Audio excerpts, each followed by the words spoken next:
अभी तक हमने कर लिया है सब 2 मार्क्स के क्वेश्चंस और 1 मार्क के क्वेश्चंस। अब देखेंगे हम 3 मार्क्स वाले क्वेश्चंस। तो पहला क्वेश्चन है, prove that root 5 is irrational. ये अब यहाँ से सारे 3 मार्क वाले स्टार्ट हो रहे हैं ना, तो क्वेश्चन नंबर 9 से 3 मार्क वाले स्टार्ट हो रहे हैं।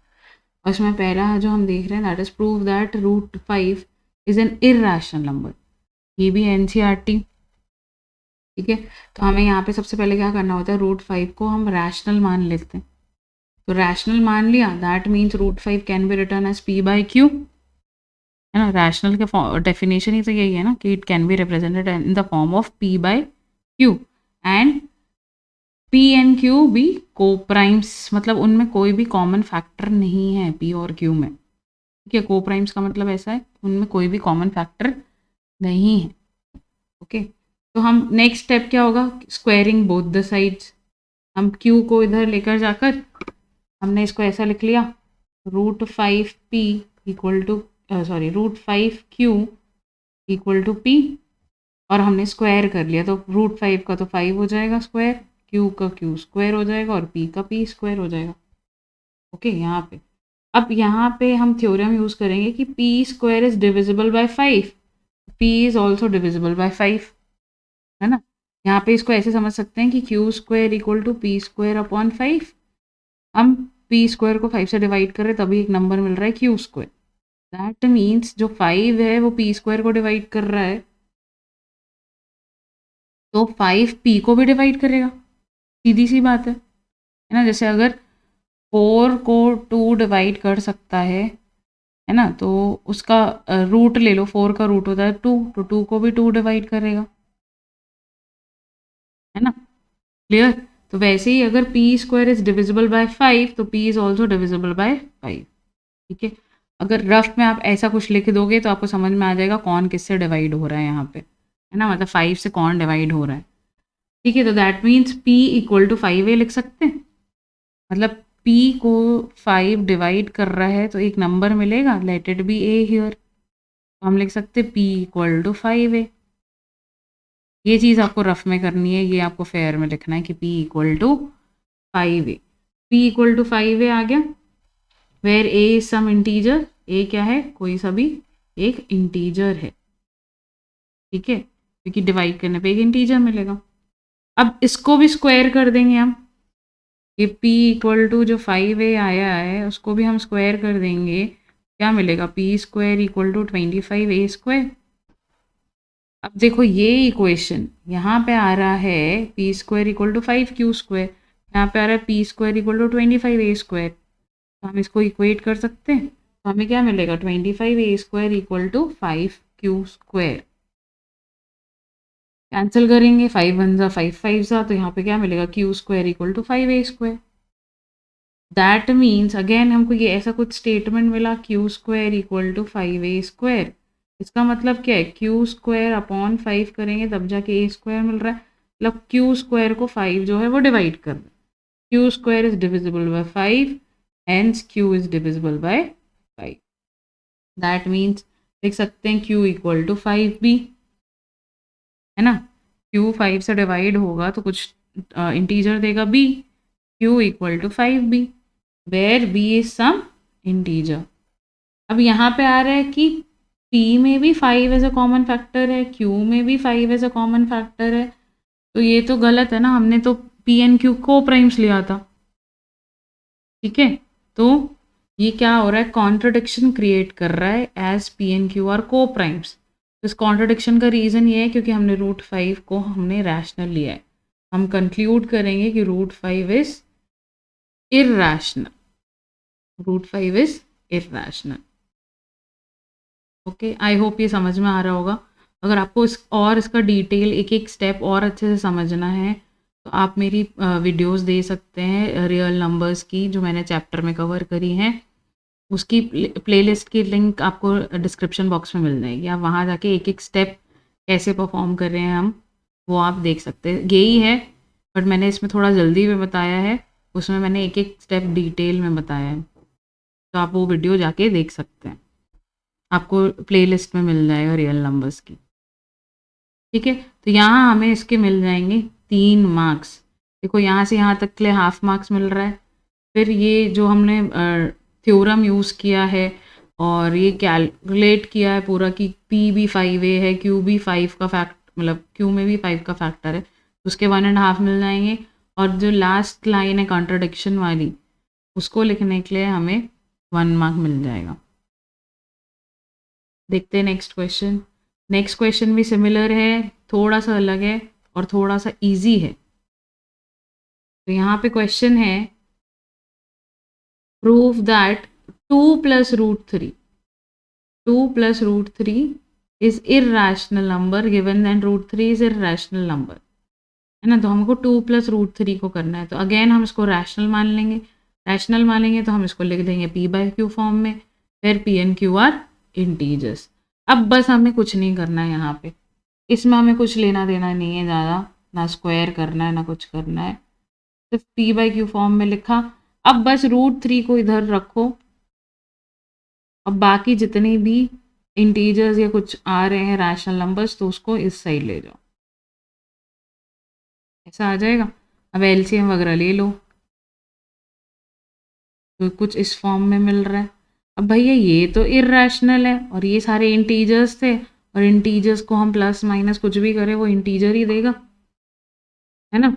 तो इंटीजर देगा, दैट मीन्स ये क्या हो गया, रैशनल, है ना। तो यहाँ पे लिखेंगे P and Q R integers, तो p - 2q इज इंटीजर, और अगर q से डिवाइड कर लेंगे तो भी एक रैशनल नंबर रहेगा। तो √3 इज रैशनल नंबर।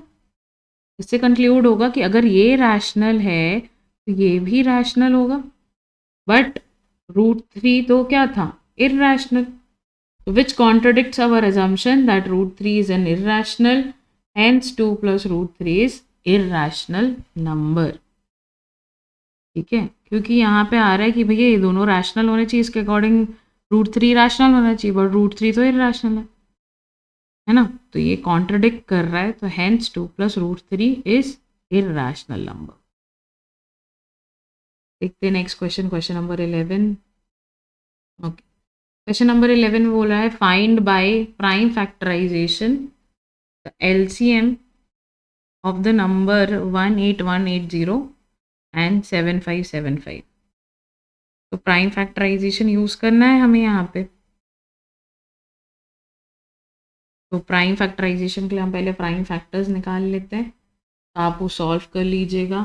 तो 18180 का अगर हम प्राइम फैक्टर फाइंड आउट करें तो हमें मिलेगा 2² × 3² × 5 × 101। आप यहाँ पे सॉल्व कर लेंगे, ओके। आप इसको रफ में सॉल्व करके देखिए, यही प्राइम फैक्टर्स आएंगे। और 7575 को करेंगे तो 3 × 5² × 101 आएगा, ओके। अब यहाँ पे एलसीएम और एचसीएफ निकालना है, ठीक है। तो एलसीएम निकाल लेते हैं। एलसीएम क्या होता है, जितनी भी फैक्टर्स है सब ले लो, तो 2 आ रहा है, 3 आ रहा है, 5 आ रहा है और 101 आ रहा है। अब इनके ग्रेटेस्ट पावर लेना हमें, तो 2 का ग्रेटेस्ट पावर कितना दिया है, 2, 3 का ग्रेटेस्ट पावर 2, 5 का ग्रेटेस्ट पावर 2 और 101 का तो 1 ही है, 101 ही है उसका पावर। इसको कैलकुलेट करोगे तो आंसर आएगा 90900।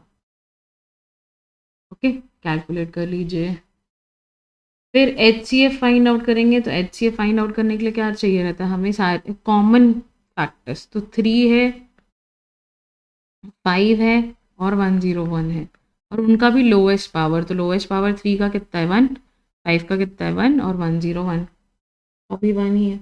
इसको कैलकुलेट करोगे तो 1515 आएगा, ओके।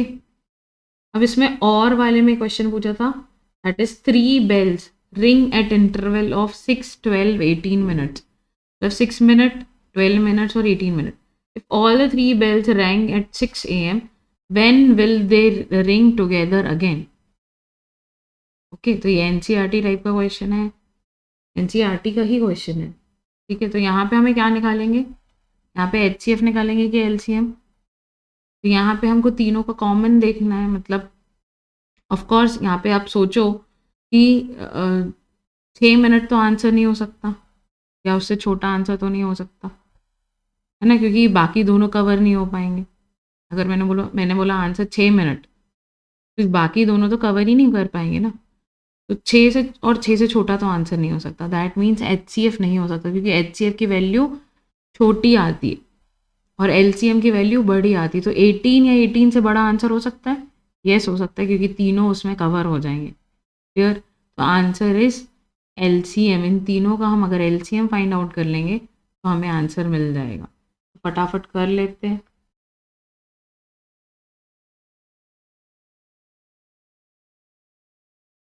LCM निकाल लेते हैं तीनों का।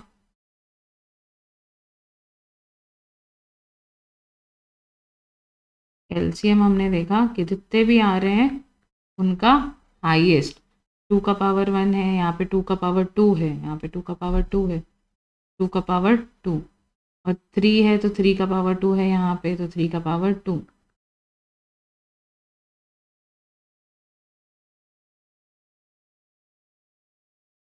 LCM आ रहा है तुम्हारा 36।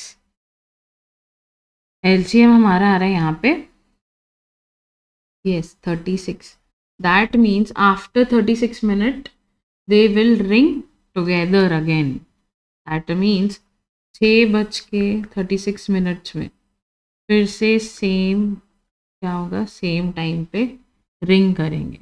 ओके, क्लियर हुआ? क्योंकि यहाँ पे LCM हम क्यों निकाल रहे हैं, क्योंकि आंसर यहाँ पे आप चेक करो कि 6, 12 और 18 में अगर मैं HCF फाइंड आउट करूँ तो वो 6 से छोटा नंबर आएगा या 6 भी आ सकता है। ठीक है, तो क्या होगा उससे, कोई छोटा आंसर तो नहीं हो सकता ना इसमें, क्योंकि बाकी के दो कवर नहीं होंगे अगर 6 या 6 से छोटा आंसर है। 6 भी कवर नहीं होगा अगर वो छोटा आंसर होगा। ऑफकोर्स बड़ा आंसर आएगा, मतलब वैल्यू जो होगी वो ग्रेटर होगी 18 से, है ना। तो यहाँ पे हम फाइंड आउट करेंगे LCM और हमने यहाँ पे फाइंड आउट कर लिया। अगेन देखिए यहाँ पे प्रूफ बोला है, प्रूव दैट √3 इज इरेशनल। अभी मैंने √5 का आपको करवा लिया, ये रहा √3 का भी आंसर। आप पॉज करिए, एक बार खुद से सॉल्व करके देखिए और यहाँ से आप चेक कर सकते हैं। सेम लिया है √3 को पहले इरेशनल कर लेंगे, अज्यूम P/Q में आ जाएगा, फिर स्क्वायरिंग करके हम डिसाइड करेंगे कि P जो है वो 3A आ रहा है। सिमिलरली फिर जब P = 3A आया, अगेन स्क्वायर करेंगे तो P² की वैल्यू मैच करके 9A² = 3Q² आ जाएगा। और इससे सॉल्व करेंगे तो हमारा आएगा Q इज़ ऑल्सो 3B, मतलब 3 जो है वो कॉमन फैक्टर है। तो ये हमारे जो अज्यूम किया था उसको कॉन्ट्रडिक्ट कर रहा है। That means √3 is irrational number. Same अभी आपको समझाया है, तो आप इसको पॉज करके खुद से सॉल्व करिए और फिर चेक कर लीजिए। यहाँ पे देखते हैं इसका बी पार्ट, जो कि और में पूछा गया था। The traffic lights at 3 different road crossing change after every 48 second, 72 seconds and 108 seconds respectively. If they change simultaneously at 7 a.m. at what time will they change together next? तो ये अभी रिंगिंग वाला सेम टाइप का question अभी हमने किया कि इतने इतने इंटरवल में रिंग हो रही थी बेल्स और सुबह के 6 बजे एक साथ बज रही, फिर कौन सा टाइम आएगा जब साथ में बजेंगी।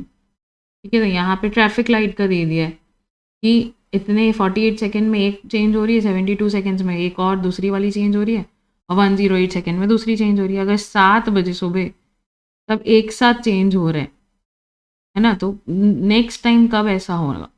यहाँ पे भी हम क्या लेंगे, LCM, है ना। रीज़न क्या रहेगा, सेम ही रहेगा जैसे कि अभी मैंने उस पहले वाले में बताया कि अगर 48 सेकेंड से लेस लेते हैं हम आंसर तो वो ऑफ कोर्स नहीं हो पाएगा, है ना, क्योंकि बाकी सब कैसे करेंगे। अगर 108 से बड़ा लेंगे तो ऑफ कोर्स सबके सब चेंज हो सकते हैं उस टाइम पे। ठीक, तो LCM यहाँ पे हम फाइंड आउट करेंगे 48 का,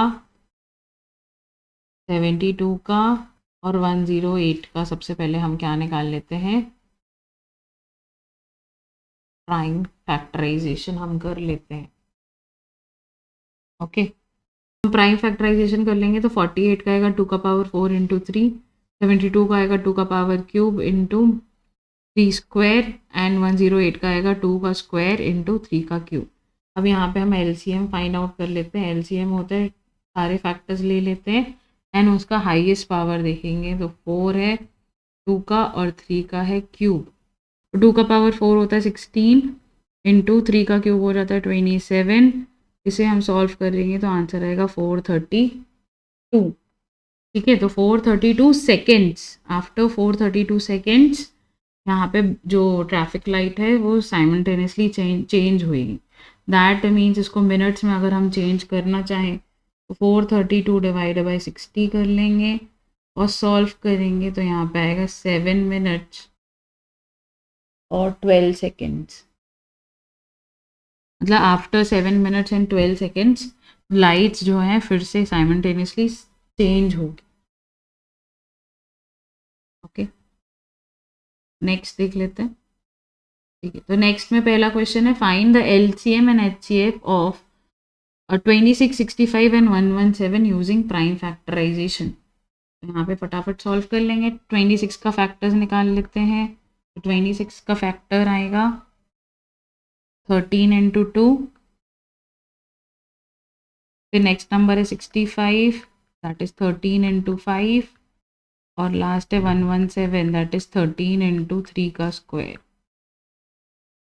क्लियर। तो यहाँ पे एचसीएफ जो हो जाएगा दैट इज कॉमन फैक्टर, तीनों में क्या है 13, एचसीएफ इज 13, एलसीएम इज सारे फैक्टर लेने हैं आपको और उनका ग्रेटेस्ट पावर लेना है। तो ग्रेटेस्ट पावर तो 13 का 1 है, 2 का भी 1 है, 5 का भी 1 है और 3 का स्क्वायर है। और इसे सॉल्व कर लेंगे आएगा 1170। तो एलसीएम है 1170 और एचसीएफ है 13। Next question again same question है, that is prove that root 2 is irrational. तो आप पहले सॉल्व करिए वीडियो को पॉज करके, फिर आप यहाँ से आके चेक कर सकते हैं। तो ये थे सारे 3 मार्क के क्वेश्चन। इस वीडियो में हमने पूरा कवर कर लिया है, जो कि सारे क्वेश्चंस कवर कर लिए हैं जो कि 2023 में स्टैंडर्ड में पूछे गए थे। ऑलमोस्ट ऑल सेट, सारे सेट से मैंने ये क्वेश्चंस ले लिए हैं। अगर आपको वीडियो अच्छी लगी हो तो please like, share and subscribe. और अगर आपको चैप्टर रिवाइज करना है, सारे क्वेश्चन एनसीईआरटी के सॉल्यूशंस के देखने हैं या फिर सैम्पल पेपर के कुछ क्वेश्चंस देखने हैं रियल नंबर के, तो आप डिस्क्रिप्शन बॉक्स में आपको प्लेलिस्ट की लिंक मिल जाएगी रियल नंबर्स की, जिसमें आपको एनसीईआरटी के साथ साथ सैम्पल पेपर के क्वेश्चंस भी मिल जाएंगे सारे ईयर्स के, तो आप वो भी चेक कर सकते हैं।